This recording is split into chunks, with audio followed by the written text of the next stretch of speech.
મિત્રો, જો તમે તમારી માનો આદર કરો છો તો ચેનલને સબસ્ક્રાઇબ કરી દો. મારી પત્ની પાયલને કાપવા માટે ટ્રેનિંગ પર જવાનું હતું, તેથી ઘરમાં કામ કરવા માટે બીજું કોઈ ન હતું.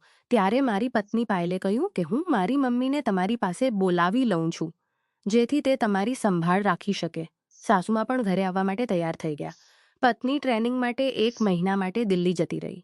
ઘરમાં હું અને મારા સાસુમાં અમે બંને જ હતા. એક રાત્રે ખૂબ જ ઠંડી પડી રહી હતી, પરંતુ ત્યાં સાસુમાં પહેલાથી જ સૂઈ ગયા હતા. જ્યારે મેં રૂમમાં પ્રવેશ કર્યો ત્યારે સાસુમાએ પૂછ્યું, શું થયું જમાઈ રાજ? મેં કહ્યું, બહાર બહુ કડકડતી ઠંડી છે અને મને ઊંઘ નથી આવી રહી.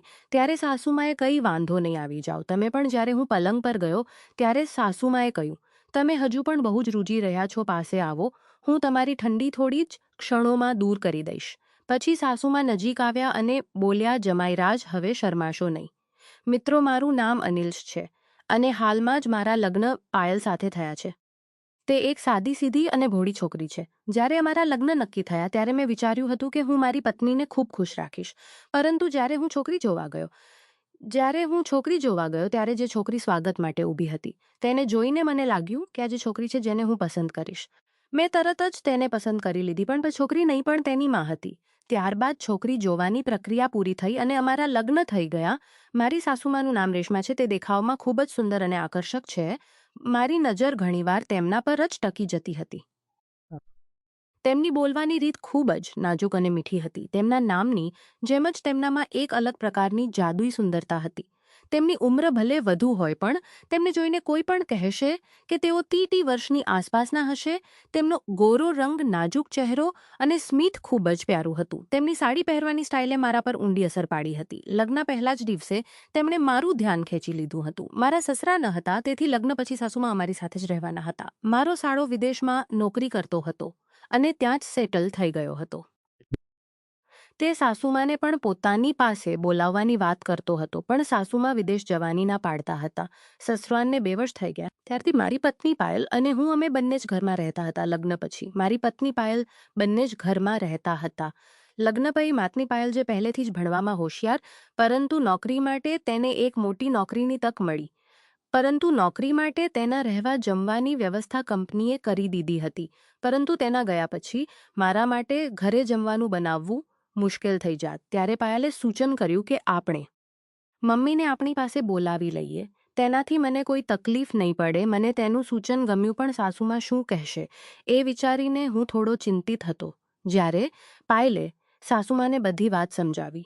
તું બેફિક્ર થઈને ટ્રેનિંગ પર જા, હું જમાઈરાજનો પૂરો ખ્યાલ રાખીશ. તેમની વાત સાંભળીને મને પણ સારું લાગ્યું. બીજા દિવસે હું સાસુમાને ગામડેથી શહેરમાં લઈ આવ્યો.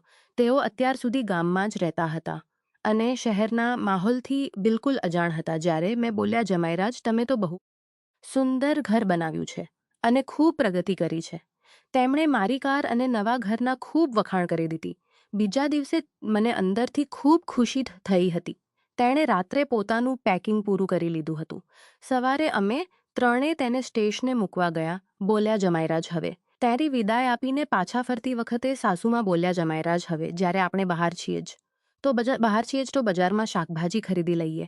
ત્યાં જ્યારે સાસુમાં શાકભાજી ખરીદી રહ્યા હતા ત્યારે દરેક શાકને ધ્યાનથી પસંદ કરીને લેતા અને દરેક વખતે થોડી થોડી રકઝક કરતા. તેમની આ આદત મને બહુ ગમી. મેં સાસુમાને કહ્યું, સાસુમા, પાયલ તો શાક ક્યારે વીણી નથી લેતી. જે દુકાનદાર આપે તે લઈ લે છે. આના પર સાસુમા બોલ્યા, અરે તે હજુ નાની છે, તેને આ વસ્તુઓની એટલી સમજ નથી. મેં કહ્યું, અચ્છા એવું છે. અને પછી અમે ઘરે પાછા આવ્યા. ઘરે આવીને મેં સાસુમાને કહ્યું, સાસુમા, તમે અંદરના રૂમમાં સૂઈ જાઓ, હું હોલમાં સૂઈ જઈશ. આના પર સાસુમા બોલ્યા, અરે નહીં, તમે તમારા રૂમમાં સૂવો, હું હોલમાં સૂઈ જઈશ. આખરે હું હોલમાં સૂઈ ગયો. સવારે જ્યારે હું ઉઠ્યો તો જોયું કે સાસુમા મારા કરતાં પહેલાં ઉઠીને ઘરનું કામ કરી રહ્યા હતા. હું રોજની આદત મુજબ પાયલને ગુડ મોર્નિંગ કહેવા લાગ્યો. ત્યારે સાસુમા બોલ્યા, જમાઈરાજ, હું પાયલ નથી, તમારી સાસુ છું. મેં મારી વાત ફેરવતા કહ્યું, અરે હા જુઓ ને સાસુમા, આ મારી રોજની આદત છે. સાસુમાએ પહેલાં જ ચા બનાવી રાખી હતી. તેમણે ચાનો કપ પકડ્યો અને પાલવ સરખો કરતા મારી પાસે આવ્યા. તે બોલ્યા, હવે તમારે નવી આદત પડશે. મેં કહ્યું, અચ્છા, કેવી આદત? તેમણે નવી આદત પાડવી પડશે. તેમણે કહ્યું, ચાલો પહેલાં ચા પીઓ. મેં તમારા માટે ખાસ મસાલેદાર ચા બનાવી છે. મેં ચા પીધી અને તે ખરેખર બહુ જોરદાર હતી. મેં કહ્યું, ખરેખર બહુ સરસ મસાલેદાર બની છે. બિલકુલ, તમારા જેવી. તે બોલ્યા, તમારા જેવી. એટલે મેં કહ્યું, તમારા જેવી મીઠી અને પ્યારી. પછી હું હસવા લાગ્યો અને તે બોલ્યા, તમારી વાતોમાં મીઠાશ પણ ખૂબ છે. મેં મજાકમાં કહ્યું, તમે તો હંમેશા તમારી દીકરીનો જ પક્ષ લેશો, જમાઈનો પક્ષ ભલા કેમ લેશો? આ સાંભળીને અમે બંને જોરથી હસી પડ્યા. હું નાહવા માટે ગયો, પણ મારી રોજની આદત મુજબ ટુવાલ બહાર જ ભૂલી ગયો હતો. જ્યારે હું નાહવા ગયો ત્યારે મને સમજાતું ન હતું કે ટુવાલ કેવી રીતે મંગાવવો. મેં જોરથી બૂમ પડી, મમ્મી સાસુમાં આવ્યા અને તેમણે કંઈ પણ બોલ્યા વગર ટુવાલ મારા હાથમાં આપી દીધો. મને એ ન સમજાયું કે તેમણે કયા આગળ કેવી રીતે સમજી લીધું કે મારે ટુવાલ જોઈએ છે. હું નાહીને બહાર આવ્યો અને ઓફિસ માટે તૈયાર થઈને નીકળી ગયો. મેં સાસુમાને ટીવી ચલાવવાની રીત સમજાવી, જેથી તે ઘરમાં એકલા હોય ત્યારે કંટાળી ન જાય સાંજે. જ્યારે હું ઘરે પાછો ફર્યો ત્યારે જોયું કે સાસુમાં ટીવી જોઈ રહ્યા હતા. મને જોતા જ તેમણે પોતાની જાતને સંભાળવાની કોશિશ કરી. મેં કહ્યું, લાગે છે તમે નાહ્યા નથી. આના પર તે બોલ્યા, અરે મેં તો નાહી લીધું હતું.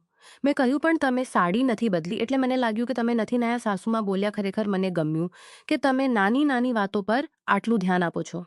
મેં કહ્યું, અરે ધ્યાન આપવું તો પડે જ ને. આખરે ઘરમાં હવે આપણે બંને છીએ અને તમારી દેખરેખ રાખવી એ મારી જવાબદારી છે. હું હાથ મોઢું ધોઈને ટીવી જોવા બેઠો ત્યારે સાસુમાં મારા માટે ચા બનાવવા ગયા. તેમના ઘરે આવવાથી ઘરનો માહોલ એકદમ શાંત, ચોખ્ખો અને ખુશનુમા લાગતો હતો. પાયલ જ્યારે ઘરે હતી ત્યારે મારા માટે ચા બનાવતી હતી, પણ સાસુમાની બનાવેલી ચા, અને ખાવામાં એક અલગ જ સ્વાદ હતો. અમે ત્યારે સાસુમાએ જણાવ્યું કે તેમણે પાયલ સાથે ફોન પર વાત કરી હતી. તે મને બહુ યાદ આવી રહી હતી અને મારા વિશે ઘણું બધું કહેતી હતી. મેં પૂછ્યું, પાયલ શું કહેતી હતી? આના પર સાસુમાએ કહ્યું, કંઈ ખાસ નહીં, બસ એમ જ. મેં થોડું વધારે ઊંડાણથી પૂછ્યું તો તેમણે જણાવ્યું, અરે તે કહેતી હતી કે તમે નહાવા જતી વખતે રોજ ટુવાલ બહાર ભૂલી જાઓ છો. અને આ વાત સાંભળીને હું હસી પડ્યો. સાસુમા પણ બોલ્યા, હા, આ તો તમારી રોજની આદત છે. પછી તેમણે કહ્યું, તમને પણ પાયલની બહુ યાદ આવતી હશે. મેં જવાબ આપ્યો, હા, બહુ યાદ આવે છે, પણ હું તો હવે તેને 1 મહિના સુધી નહીં મળી શકું. પછી શું કરીએ?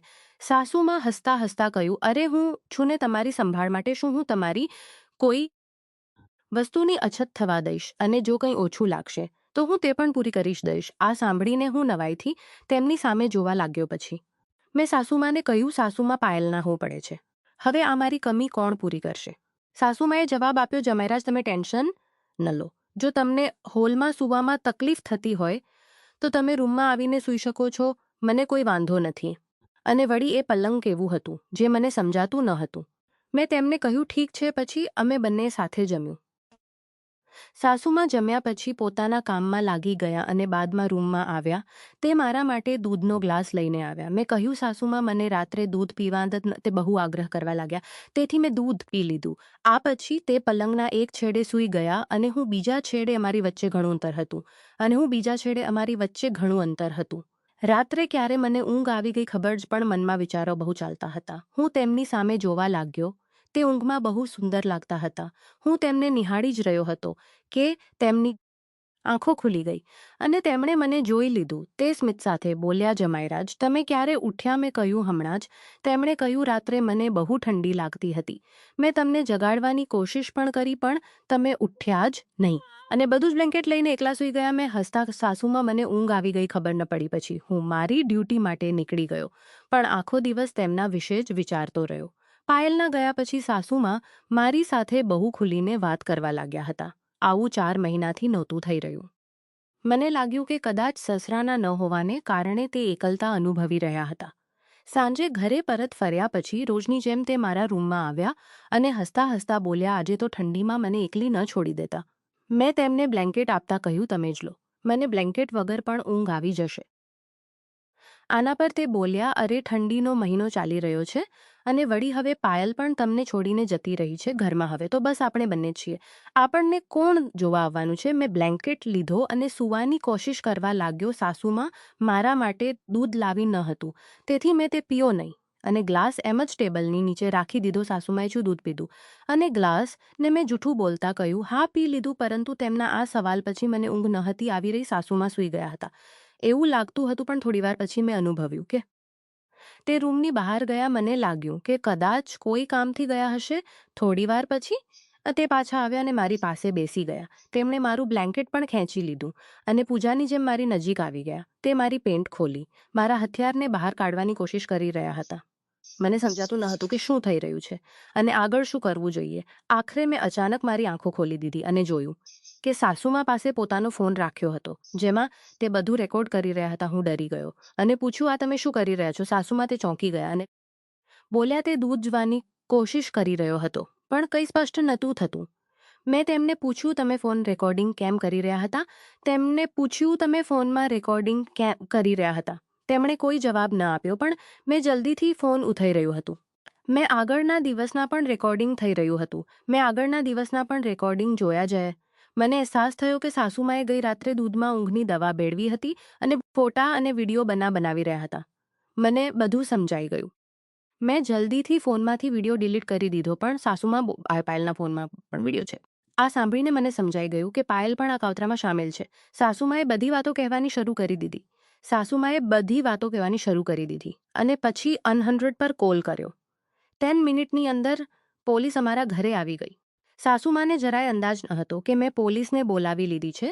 મેં પોલીસને પૂરી ઘટના જણાવી ત્યારે સત્ય સામે આવ્યું કે પાયલ અને સાસુમા અસલમાં દીકરી નહીં પણ બહેનો હતી. આ બંને બહેનોની એક ગેંગ હતી, જે છોકરાઓ સાથે લગ્ન કરીને તેમના વિડીયો બનાવતી હતી અને બાદમાં તેમને બ્લેકમેલ કરી તેમની સંપત્તિ હડપવાનું કાવતરું કરતી હતી. મારું આ લગ્ન એક મેરેજ બ્યુરો દ્વારા થયું હતું. એટલા માટે હું સમય રહેતા આ દલદલમાંથી બચી ગયો અને મોટી આર્થિક નુકસાનીમાંથી પણ બચી ગયો. આ પાઠ મને જીવનભર યાદ રહેશે. મિત્રો, આ વાર્તા કહેવાનો ઉદ્દેશ્ય કોઈનું દિલ દુભાવવાનો કે કોઈ અનૈતિક પ્રવૃત્તિ પ્રોત્સાહન અને સાવચેત કરવાનો છે. સમાજમાં આવી ઘટનાઓથી તમે સતર્ક રહો અને બીજાને પણ સતર્ક કરો. દોસ્તો, આજની આ વાર્તા તમને કેવી લાગી કોમેન્ટ કરીને જણાવજો અને જો વાર્તા ગમી હોય તો વિડીયો લાઇક કરી દેજો અને આપણા ચેનલ પર પહેલીવાર આવ્યા હો તો ચેનલ સબસ્ક્રાઇબ કરી લેજો. વિડીયો અંત સુધી જોવા બદલ આપનો આભાર. ફરી મળીશું એક નવી રસપ્રદ વાર્તા સાથે. ત્યાં સુધી બાય બાય.